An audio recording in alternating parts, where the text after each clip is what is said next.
সেগুলো আপনাদেরকে আমি একটু বলি। যেমন উনি কর্মসংস্থানের উপর গুরুত্ব দিয়েছেন। ১ কোটি কর্মসংস্থান কিভাবে বানাবেন এবং এই জন্য কীভাবে শিক্ষা দিবেন, মানে আপনার কারিগরি শিক্ষা, ব্যবহারিক শিক্ষা দিবেন, শিক্ষিত বেকার দেবেন, শিক্ষা শেষে যারা বেকার থাকবে তাদেরকে ভাতা দিবেন, ফ্যামিলি কার্ড দিবেন, ২৫০০ টাকা করে প্রত্যেককে দিবেন, ফ্যামিলি কার্ড দিবেন এবং কোত্থেকে দিবেন সেটাও বলে দিয়েছেন। উনি বলেছেন যে এখন এই ফ্যাসিবাদী আমলে যে বিদেশে প্রতি বছর $১৬ বিলিয়ন পাচার হতো, উনি এই পাচারটা বন্ধ করবেন। পাচারটা বন্ধ করতে পারলে ওই টাকা দিয়ে এটা হয়ে যাবে। খুবই উচ্চাভিলাষী একটা, মানে উনি যে পাচার বন্ধ করতে পারবেন এটা ওনার সদিচ্ছাটা এতে প্রকাশিত হয়েছে। কিন্তু পারবেন কি? যদি না পারেন, যারা পাচার করে অভ্যস্ত তারা কি পাচার করবে না অথবা ওনাকে মেনে নেবে? পাচার করতে না দিলে তারা কি অন্য ভূমিকা অবতীর্ণ হবে না? এসব বস্তু থাকছে। কিন্তু ওনার প্ল্যানটা আমার কাছে মনে হয়েছে একদম টু দ্য পয়েন্ট উনি প্ল্যান করেছেন এবং উনি বলেছেন যে রাষ্ট্রের মালিক আসলে জনগণ, সেটা কেবল খাতায় কলমে থাকে। উনি করে দেখাবেন যে জনগণের যার যা অধিকার সেগুলো উনি যাতে নিশ্চিতভাবে পায় সেই ব্যবস্থা উনি করবেন। উনি একদম টু দ্য পয়েন্ট আরও কিছু কথা বলেছেন। মসজিদের এবং বিভিন্ন ধর্মীয় প্রতিষ্ঠান যেগুলো আছে অন্যান্য ধর্মের, এখানে যারা নাকি ধর্মগুরু যারা আছে, মসজিদের ইমাম, খতিব, মুয়াজ্জিন যারা আছে, এদের অর্থনৈতিক সুবিধার কথা উনি বলেছেন, যদি অর্থনৈতিক সুবিধা দেওয়া হবে। এটা আমার কাছে খুব গুরুত্বপূর্ণ মনে হয়েছে। দেখুন, ইসলামে একটা এলাকার মসজিদের যিনি ইমাম থাকেন, খতিব থাকেন বা মুয়াজ্জিন থাকেন, এরা কিন্তু ধর্মীয়ভাবে খুব সম্মানিত ব্যক্তি, কিন্তু তাদের জীবনযাপন কিন্তু খুব মানে দরিদ্র হালে কাটে, কারণ তাদের তো আর কোনো ইনকাম নেই। এই জন্যই তারা করে কি, ওই এলাকার যা নাকি দুষ্ট লোক আছে কিন্তু অর্থশালী লোক আছে তাদের কথা শুনতে বাধ্য হয়। কাজে এরা যদি নিজেরা স্বাবলম্বী হয় তখন আসলেই তারা কিন্তু ওখানকার সমাজের অনেক গুরুত্বপূর্ণ বিষয়ে স্বাধীনভাবে মতামত দিতে পারবেন। আমি মনে করি এটা খুব জরুরি, কারণ আমাদের এই দেশটা আপনি চান বা না চান এটাই বাস্তবতা যে এখানে ধর্মীয় আলেমদের একটা গুরুত্ব কিন্তু আছে।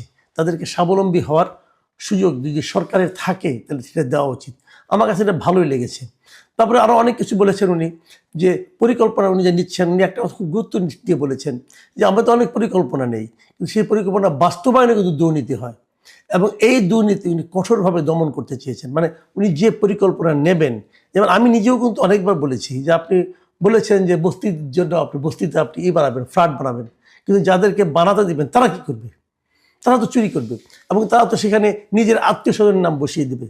তো উনি ওই বিষয়টা কি নাম যায় না, উনি বলেছেন যে এই পরিকল্পনা বাস্তবায়নে যে দুর্নীতি হয় এটাকে উনি কঠোরভাবে দমন করবেন। এবং আরও বলেছেন, আমি এই শব্দটা আমার ভালো লাগছে, যে দুর্নীতি নিয়ন্ত্রণে যতটা কঠোর হওয়া যায় বিএনপি ততটাই কঠোর হবে, মানে ম্যাক্সিমাম কঠোরতা দেখাবে, মানে দুর্নীতির বিরুদ্ধে এক ধরনের জিহাদ বলতে পারেন। আরেকটা কথা বলেছেন, আমি বেশি লম্বা করবো না, বুঝতেই পারছেন প্রায় লম্বা তো ভাষণ, হ্যাঁ, আধা ঘন্টার বেশি সময় ভাষণ বললে তো অনেক কথাই বলা যায়। যে কথাটা বলেছেন আরেকটা, সেটাও আমি বলি, সেটা হলো যে এই ১২ তারিখে আপনারা বিএনপিকে ভোট দিবেন, ১৩ তারিখ থেকে বিএনপির এমপিরা আপনাদের দায়িত্ব নেবেন এবং এই দায়িত্বটা তারা ঠিক মতো পালন করছে কিনা সেটা দেখার দায়িত্ব আমি নিচ্ছি, মানে আমি তারেক রহমান নিচ্ছি। মানে মূলত যেটা বোঝা গেল যে উনি সামগ্রিকভাবে পুরো জাতির দায়িত্বটা উনি নিজের কাঁধে নিতে চান এবং নেওয়ার কথা ওনার ইচ্ছা আছে। আমার কাছে ভালো লেগেছে, একজন নেতার এরকম বক্তব্য হওয়া উচিত। আমি যদি এর বিপরীতে ডক্টর শফিকুর রহমানের বক্তব্যটা ১৯ মিনিট ১৫ সেকেন্ডের বক্তব্যটা দেখি, আলোচনা করি, তাহলে আমরা কি পাই?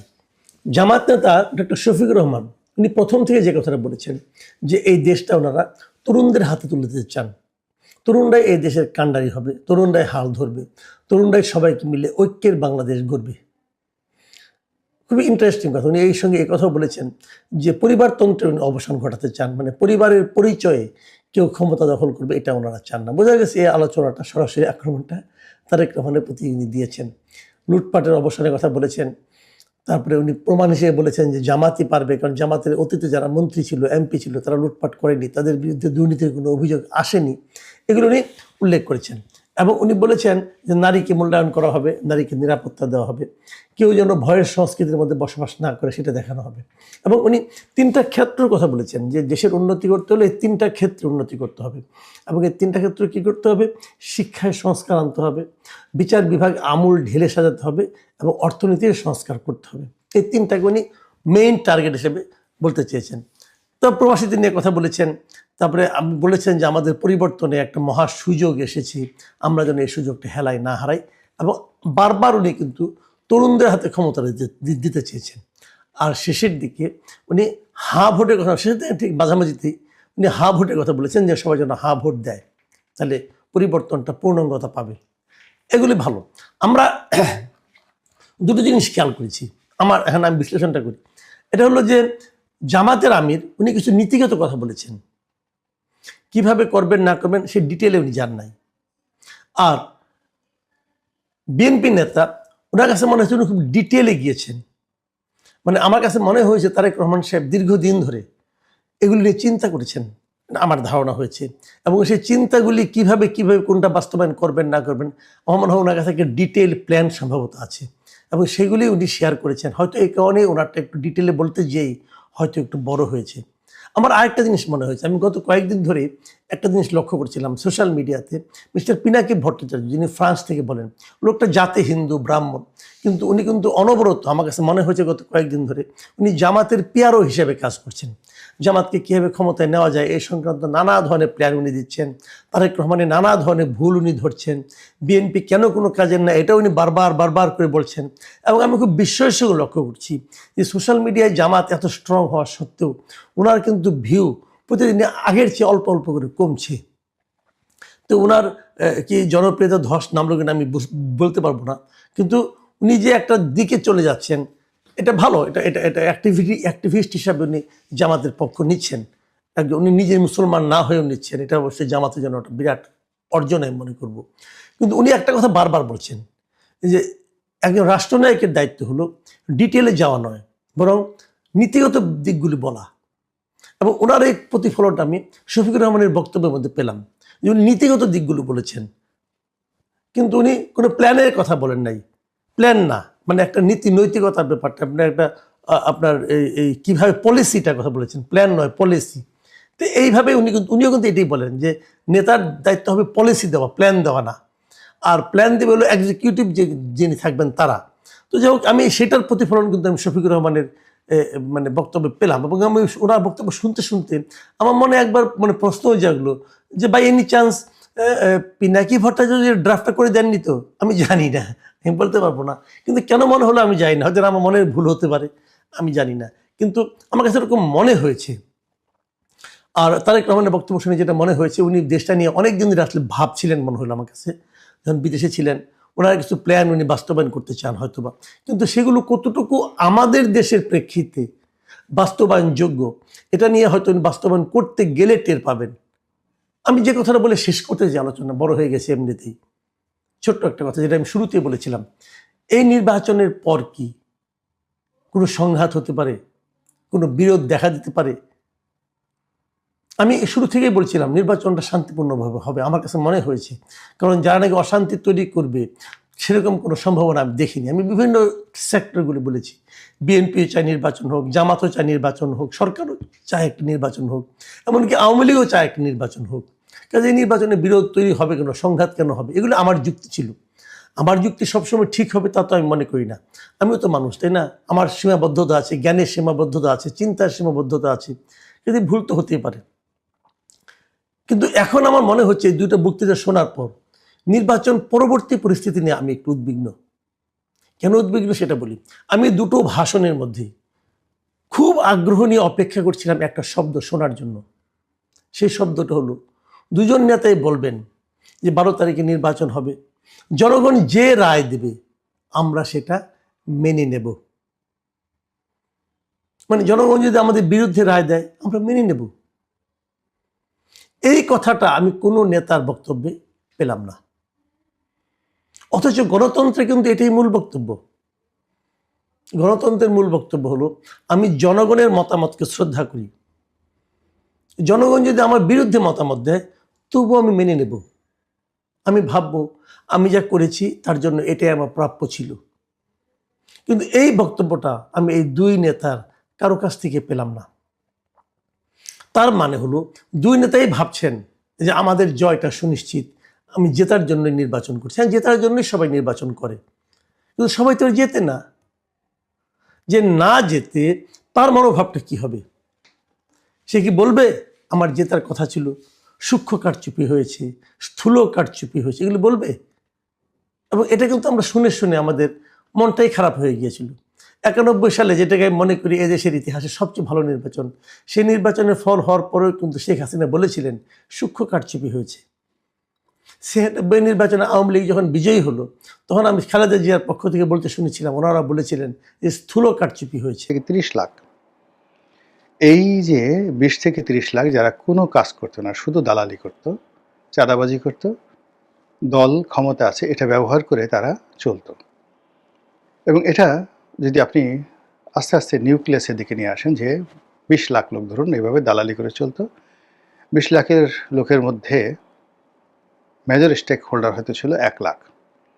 যেমন একজন কন্ট্রাক্টর, সে 80% টাকা খেয়ে ফেলতো, আওয়ামী লীগের নেতা, আর তার আশেপাশে যারা দালাল, পিয়ন, ড্রাইভার সব মিলিয়ে ধরুন তাকে কেন্দ্র করে হয়তো 10 জন, কোনো কোনো ক্ষেত্রে 20 জন, কোনো কোনো ক্ষেত্রে 1000 জন লোক, তারা এই বাকি 20% ভাগযোগ করে খেতে এবং মনে করতে এইভাবে তাদের জীবন যাবে।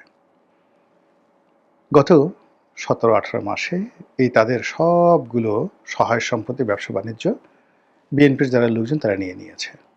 আর এই লোকগুলোর যে সহায় সম্পত্তি, স্ত্রী, পুত্র, সন্তান থেকে শুরু করে যা কিছু রয়েছে, স্মরণকালের সবচেয়ে ভয়াবহ অবস্থায় তারা রয়েছে। প্রত্যেকটা পরিবারে রীতিমতো বিষাদ, ভয়, আতঙ্ক এবং ইজ্জত হারানোর আশঙ্কা। স্বামী পালিয়ে গেছে, স্ত্রী রয়ে গেছে। স্বামী পালিয়ে গেছে বা পিতা পালিয়ে গেছে, তার যুবতী কন্যা, সুন্দরী কন্যা রয়ে গেছে ঘরের মধ্যে। সেই সুন্দরী কন্যার জীবন যৌবন সবই অন্যের করুণার উপর নির্ভর করছে এবং ইতিমধ্যে অনেকেই গনিমতের মাল হিসেবে ব্যবহৃত হয়ে গেছে। এই বেদনা, এই কষ্ট আওয়ামী লীগের লোকের মধ্যে যেভাবে দানা বেঁধেছে, এটা ভোটের মাঠে কি প্রতিক্রিয়া তৈরি করবে এটা বোঝার জন্য রকেট সায়েন্টিস্ট হওয়ার কোনো দরকার নেই। এই গেল এক। 2 নম্বর হলো যে এখানে ম্যাটিকুলাসলি জামাত খুব কৌশলী ভূমিকা পালন করেছে। তারা নির্যাতিত আওয়ামী লীগ পরিবারের লোকদের সাথে যোগাযোগ করেছে, ক্ষেত্র বিশেষে সাহায্য করেছে বা করার চেষ্টা করেছে, প্রতিশ্রুতি দিয়েছে এবং তাদের যাকে বলা হয় মনের যে দুঃখ দূর করার জন্য নানা মিষ্টি মিষ্টি কথাবার্তা বলেছে এবং একই সঙ্গে বিএনপির বিরুদ্ধে তাদের মনকে বিষিয়ে তুলেছে। এ দৃশ্য টেকনাফ থেকে তেঁতুলিয়া এবং ঢাকা শহর থেকে সব জায়গাতে। কাজেই আওয়ামী লীগের ভোট, এই ভোটের ময়দানে কিভাবে মুভ করবে আর মুভ করলে কোন দিকে মুভ করবে এটা আপনারা বুঝে নেন। দ্বিতীয় ঘটনা, আমরা যেটা জানি যে তারেক রহমান সাহেবের সঙ্গে ভারতের একটা ইতিবাচক সম্পর্ক হয়েছে এবং ভারতের গ্রিন সিগন্যাল পেয়ে তিনি বাংলাদেশে এসেছেন। এজন্য জামাত এবং অন্যান্য যারা বিএনপি বিরোধী শক্তি, তাদের বক্তব্য হলো তাহলে আর আওয়ামী লীগকে দোষ দিয়ে লাভ কি? যেই লাভ সেই কদু। আওয়ামী লীগও ভারতের দালালি করেছে, তারেক রহমান সাহেবও ভারতের দালালি করবেন এবং আমরা যে শেখ হাসিনাকে এত কষ্ট করে তাড়ালাম, তো তারেক রহমান সাহেবকে ক্ষমতা আনার সঙ্গে সঙ্গে যদি সেই শেখ হাসিনাকে আবার বাংলাদেশে তিনি এনে পুনর্বাসিত করেন, তাহলে আর রাজনীতি করে লাভটা কি? কিন্তু বাস্তবে কি সেটা সম্ভব? শেখ হাসিনা চাইলে কি তার ভোটাররা তারেক রহমান সাহেবকে ভোট দেবেন? বা লন্ডন প্রবাসী, দিল্লি প্রবাসী, কলকাতা প্রবাসী যারা নেতৃবৃন্দ রয়েছেন, যাদের বিরুদ্ধে পাহাড় সম দুর্নীতির অভিযোগ, যাদের চেহারা সুরত দেখলে দেশের যারা জনগণ তারা বমি করে দেয়, যাদের কথা শুনলে আওয়ামী লীগের লোকজন, যারা নিরীহ লোকজন, তারা জুতো পিটা করার জন্য প্রতিজ্ঞা গ্রহণ করে। আওয়ামী লীগের অনেক নেতাকর্মী নিজেরা বলা বলি করছে জীবনে কিচ্ছু চায়নি আল্লাহ, অমুক তমুক, যারা আমাদের হক নষ্ট করে এখন বিদেশে গিয়ে পায়ের উপর পা তুলে থুতনি ঝুলাচ্ছে, মুখ ঝুলাচ্ছে, ঠোঁট ঝুলাচ্ছে। জীবনে যদি কোনো সুযোগ পাই ওকে একটা পাড়া দেব, ওর কানটা মলে ওর 2 গালের উপর 2টা কষাইয়া চড় বসাবো, এতটুকু শুধু চাই। এইভাবে আওয়ামী লীগের যারা নেতাকর্মী যারা বাংলাদেশে পালিয়ে বেড়াচ্ছেন, তারা এই পলাতক যে সমস্ত দেশের বাইরে দুর্নীতিবাজ লোকজন রয়েছেন, তাদের ব্যাপারে তাদের বক্তব্য এইরকম। ফলে রাজনীতির যে মেরুকরণ, সেই মেরুকরণে আওয়ামী লীগের যে সকল চিহ্নিত দুর্নীতিবাজ, চিহ্নিত গলাবাজ, যাদের কারণে গত 15টি বছরে আওয়ামী লীগের সর্বনাশ ঘটেছে, শেখ হাসিনার সর্বনাশ ঘটেছে, লক্ষ লক্ষ নয় কোটি কোটি নেতাকর্মীদের জীবন বিপন্ন হয়ে পড়েছে। অনেকে মৃত্যুর দরজায় পৌঁছে দিয়েছে। এই ট্র্যাজেডি কখনো আওয়ামী লীগের লোকজন ভুলতে পারবে না। ৭৫-এর ১৫ই আগস্টে যে দুর্ঘটনা জাতীয় জীবনে ঘটেছে সেটা আওয়ামী লীগের মানুষজন, তখন ছোট অর্থনীতি ছিল, অতটা বুঝতে পারেনি। কিন্তু এবার যখন কারাগারে রমেশ বাবু মারা গেলেন, সাবেক মন্ত্রী রমেশ চন্দ্র শীল বোধহয়, মির্জা ফখরুল ইসলাম সাহেবের ওই আসনে ৫ বারের এমপি, কাকাবাবু ডাকতাম। মানুষ ওনার এলাকার লোকজন বলতে পারবেন, কিন্তু আমি তাকে আপাত মস্তকে একজন মিতব্যয়ী, সৎ, ওয়েল বিহেভড মানুষ হিসেবে দেখেছি।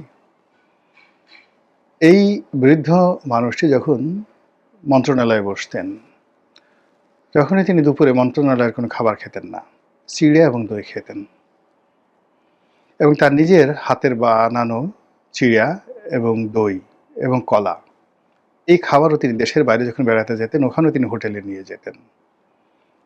যখন তার কাছে যেতাম প্রথমে বলতেন, বাবা আসো, বসো।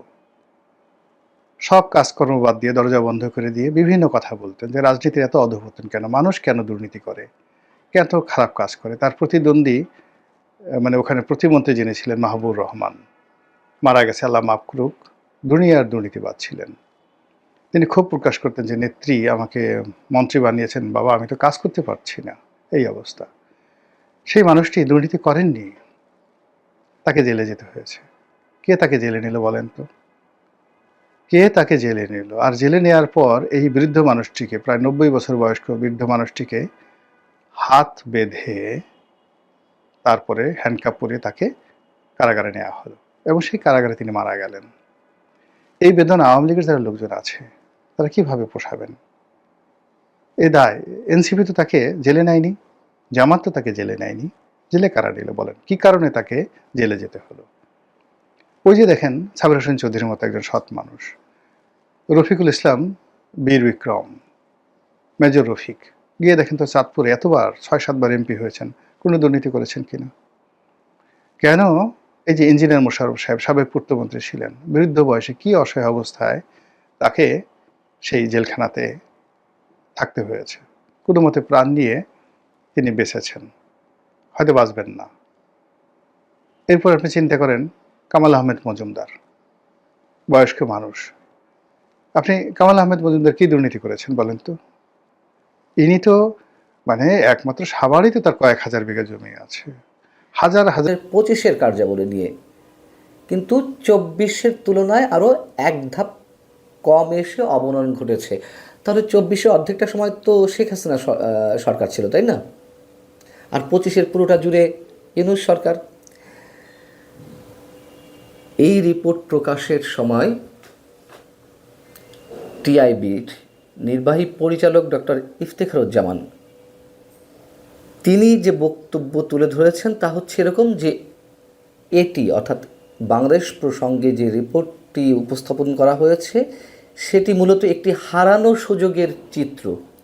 একদিকে জুলাই আন্দোলনের মাধ্যমে চোরতন্ত্রের পতনের ইতিবাচক মূল্যায়ন পাওয়া গেছে, অন্যদিকে সংস্কার প্রক্রিয়ার ধাক্কা, মাঠ পর্যায়ে দুর্নীতির স্থায়িত্ব এবং স্বচ্ছ ও জবাবদিহিমূলক শাসনের ঘাটতির কারণে সামগ্রিক মূল্যায়ন নেতিবাচক রয়ে গেছে। ডক্টর ইফতেখারুজ্জামান বা টিআইয়ের যে রিপোর্ট, সেই রিপোর্ট হয়তো ঠিক আছে, স্বচ্ছতার সঙ্গে করা হয়েছে, কিন্তু ডক্টর ইউনূসের প্রতি বা ডক্টর ইউনূস সরকারের প্রতি আমরা দেখলাম যে ডক্টর ইফতেখারুজ্জামান সাহেব কিছুটা বোধহয় লজ্জা পেয়ে একটু সফট মানসিকতা প্রদর্শন করেছেন। তিনি আওয়ামী লীগকে বলছেন, আওয়ামী লীগের শাসনকে বলছেন ঠিকই চোরতন্ত্র, কিন্তু ইউনূস সরকার সম্পর্কে তিনি খানিকটা হালকাভাবে তুলে ধরেছেন তার বক্তব্যকে। হতেই পারে তিনি ইউনূস সরকারের খুব ঘনিষ্ঠ জন হিসেবে কাজ করেছেন এবং দুর্নীতি দমন কমিশন, দুদক সংস্কার কমিশনের প্রধান হিসেবে কাজ করেছেন। সেই হিসেবে সেই জায়গা থেকে তার হয়তো একটু চক্ষু লজ্জা আছে, এই কারণেই তিনি একটু ঘুরিয়ে ফিরিয়ে মন্তব্যগুলো করেছেন ইউনূস সরকার সম্পর্কে। এই রিপোর্ট অনুযায়ী বাংলাদেশ দক্ষিণ এশিয়ার ৮টা দেশের মধ্যে সর্বনিম্ন অবস্থানে। বৈশ্বিকভাবে 180 দেশের মধ্যে বাংলাদেশ রয়েছে সর্বনিম্ন কুইন্টালে, অর্থাৎ 150তম অবস্থানে, যা দুর্নীতি নিয়ন্ত্রণ হারানো দেশগুলোর কাতারে নিঃসন্দেহে বাংলাদেশ। মানে নিয়ন্ত্রণ হারিয়েছে দুর্নীতি দমনের ক্ষেত্রে, নিয়ন্ত্রণের ক্ষেত্রে। ডক্টর ইফতেখারুজ্জামান আরও যা বলছেন যে অন্তর্বর্তী সরকার রাষ্ট্র সংস্কার ও দুর্নীতি নিয়ন্ত্রণের দৃষ্টান্ত স্থাপনের ঐতিহাসিক সুযোগ পেয়েছিল, কিন্তু রাজনৈতিক ও আমলাতান্ত্রিক প্রতিরোধ, দলবাজি, দখলবাজির ধারাবাহিকতা এবং স্বচ্ছতার ঘাটতির কারণে সেই সুযোগ কাজে লাগানো হয়নি। তাহলে শেখ হাসিনা সরকারের কী দোষ ছিল? নিঃসন্দেহে শেখ হাসিনা সরকারের 15.5 বছর অস্বাভাবিক পরিমাণ দুর্নীতি হয়েছে, এটা তো সত্য। কিন্তু শেখ হাসিনা সরকারের বিরুদ্ধে মানুষ যেভাবে ক্ষুব্ধ হয়ে উঠেছিল, মানুষের জীবনে নাভিশ্বাস উঠেছিল, দুটি কারণেই তো, দুর্নীতি আর বছরের পর বছর নির্বাচন না দেওয়া। তাহলে শেখ হাসিনা সরকারের দোষ কী ছিল যদি দুর্নীতির ক্ষেত্রে ডক্টর মোহাম্মদ ইউনূস সরকার এই দৃষ্টান্ত স্থাপন করে রেখে যান আমাদের সামনে? 2012 থেকে 2025 সময়কালে বাংলাদেশের গড় স্কোর ছিল টিআইয়ের রিপোর্ট অনুযায়ী 26। খেয়াল করুন, 2012 থেকে 2025 সময়কালে, মানে শেখ হাসিনা সরকারের যে 15.5 বছরের শাসন, তাতে 13 বছরই বলা যায়, গড় স্কোর ছিল 26, কিন্তু 2025 সালে তা নেমে এসেছে 24-এ, যা গড়ের চেয়ে 2 পয়েন্ট কম। 24-এ যৌথ প্রযোজনায় দেশ পরিচালিত হয়েছে শেখ হাসিনা সরকার আর ডক্টর ইউনূস সরকার। এমনকি আওয়ামী লীগ সরকারের সময় 2017-তে 28 পর্যন্ত স্কোর অর্জন হয়েছিল আওয়ামী লীগের। এই 28ও যদি এই 1.5 বছরে বা 2025-এ অর্জন করতে পারতেন ডক্টর ইউনূস সাহেব, তারপরেও একটা মনকে বুঝ দেওয়া যেত। এখন তারা কি বলবে? আমরা চেষ্টা করেছি, আমরা সফল হতে পারিনি, আওয়ামী লীগে রেখে যাওয়া আমলা প্রশাসন ইত্যাদি ইত্যাদি কারণে আমরা পথে পথে বাধার সম্মুখীন হয়েছে, এই তো। এর বাইরে তো আর কিছু বলতে পারবে না, মুখস্থ গদ বাঁধা কথা। দুর্নীতি দমন কমিশনকে কীভাবে ব্যবহার করা হয়েছে আমরা দেখেছি। সংস্কার রিপোর্ট যেটি দেওয়া হয়েছিল, সেখানে যা সুপারিশ করা হয়েছিল, কিছুই তো বাস্তবায়ন করা হয়নি, বরং একইভাবে এই দুদককে রাজনৈতিকভাবে দিয়েছে। ফলে উপাচার্য তিনি জামাত ইসলামী সমর্থক বা জামাত হেলা, এটা তো আমাদের কথা নয়, এটা বিএনপির কথা। বিএনপি এটা এস্টাবলিশ করার চেষ্টা করেছে। যাক, এই পর্যায়ে এসে দেখা গেছে যে ঢাকা বিশ্ববিদ্যালয়ে ইভেন ডাকসু ইলেকশনের সময় দেখেছেন যে ছাত্রদল অনেকটা ইঙ্গিত করেছে যে উপাচার্য বা বিশ্ববিদ্যালয় প্রশাসন ইসলামী ছাত্র শিবিরকে শেল্টার দিচ্ছে। ইভেন ছাত্রদলের প্রেসিডেন্ট গণেশ, তিনি তো উপাচার্যের সঙ্গে সাংঘাতিক রকম বার্গেনিং এ জড়িয়েছেন, উত্তপ্ত বাক্য বিনিময় করেছেন, তাকে একরকম মুখের ভাষায় হেনস্থা করেছেন বলে অনেকে আমরা ভিডিওতে দেখেছি। খুব উত্তেজিত ছিল।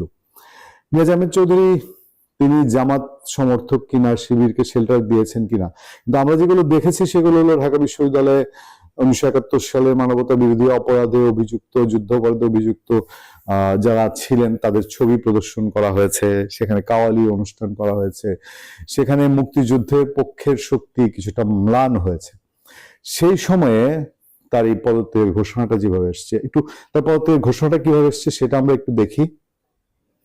খবরটা পত্রপত্রিকা মিডিয়া এসছে এভাবে: সরে দাঁড়াতে চান ঢাবির উপাচার্য, এবং সব পত্রিকায় এটা নিউজ করেছে, লিড নিউজ করেছে। তবে বিশ্ববিদ্যালয়ের ধারাবাহিকতা রক্ষায় যেন কোনো অসুবিধা না হয় সেজন্য সরকার চাইলে আরো কিছুদিন দায়িত্ব চালিয়ে যেতেও তার আপত্তি নেই। সংসদ নির্বাচনের 2 দিন আগে ঢাকা বিশ্ববিদ্যালয়ের উপাচার্য পদ থেকে সরে দাঁড়ানোর ইচ্ছার কথা বললেন অধ্যাপক মিয়াজ আহমেদ খান। তবে বিশ্ববিদ্যালয়ের ধারাবাহিকতা রক্ষায় যেন কোনো অসুবিধা না হয় সেজন্য সরকার চাইলে আরো কিছু দায়িত্ব চালিয়ে যেত তার আপত্তি নেই। মঙ্গলবার বিকেলে বিশ্ববিদ্যালয়ের অধ্যাপক আব্দুল মতিন চৌধুরী ভার্চুয়াল ক্লাসরুমে এক সংবাদ সম্মেলনে অধ্যাপক নিয়াজ বলেন, আমি এখন মনে করছি যে এটি একটি দায়িত্ব পালনের পর্বে আমরা একটি ভালো পর্যায়ে এসেছি এবং আমি সরে দাঁড়াতে চাই। 2024 সালের অভ্যুত্থানে আওয়ামী লীগ সরকার পতনের পর পরিবর্তনের হাওয়ায় ঢাকা বিশ্ববিদ্যালয়ের উপাচার্য পদেও পরিবর্তন আসে। ওই বছর 27 আগস্ট ভিসির দায়িত্ব পান ডেভেলপমেন্ট স্টাডিজ বিভাগের অধ্যাপক নিয়াজ আহমেদ খান। সংবাদ সম্মেলনে তিনি বলেন, ক্রান্তিকালীন সময়ে খুব বিশেষ ধরনের পরিস্থিতিতে আমরা 2024 আগস্ট মাসের শেষের দিকে দায়িত্ব নিয়েছি। খুবই আপৎকালীন একটি পরিস্থিতিতে, যে সময় বিশ্ববিদ্যালয় কার্যত অচল ছিল, একাডেমিক কার্যক্রম বন্ধ ছিল, হলগুলো ভাসমান অবস্থায় ছিল এবং প্রশাসনিক কাঠামো অকেজো হয়ে পড়েছিল। ওই পরিস্থিতিতে আপনাদেরকে সাথে নিয়ে আমাদের প্রথম কাজ ছিল বিশ্ববিদ্যালয় একাডেমিক কার্যক্রম শুরু করা এবং এটিকে স্থিতিশীল পর্যায়ে নিয়ে যাওয়া। আজকে প্রায় 1.5 বছর পর আমাদের সবাইকে সাথে নিয়ে আমরা মোটামুটি একটি ভালো অবস্থানে আছি।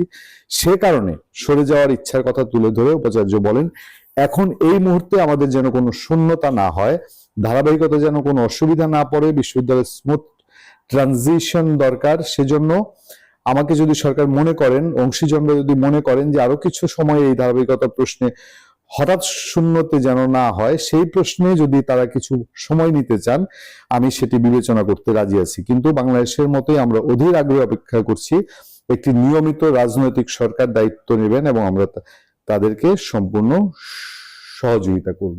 এই হলো পদত্যাগের ঘোষণা দিয়ে নিয়াজ আহমেদ খানের বক্তব্য। এখন প্রশ্ন হচ্ছে, তিনি কেন নতুন সরকার কে আসবে? তিনি বুঝে গেছেন, আন্দাজ করছেন যে তিনি সেই মন মানসিকতার সরকার আসছে না, বা তিনি যদি জামাতপন্থী হয়ে থাকেন, তিনি কি ধরে নিচ্ছেন যে জামাতপন্থী তিনি হয়ে থাকলে তো জামাত ক্ষমতায় আসলে তার সরে যাওয়ার কোনো কারণ নেই? তিনি কি ধরে নিচ্ছেন যে বিএনপি ক্ষমতায় আসছে এবং বিএনপি ক্ষমতায় আসলে পরে তার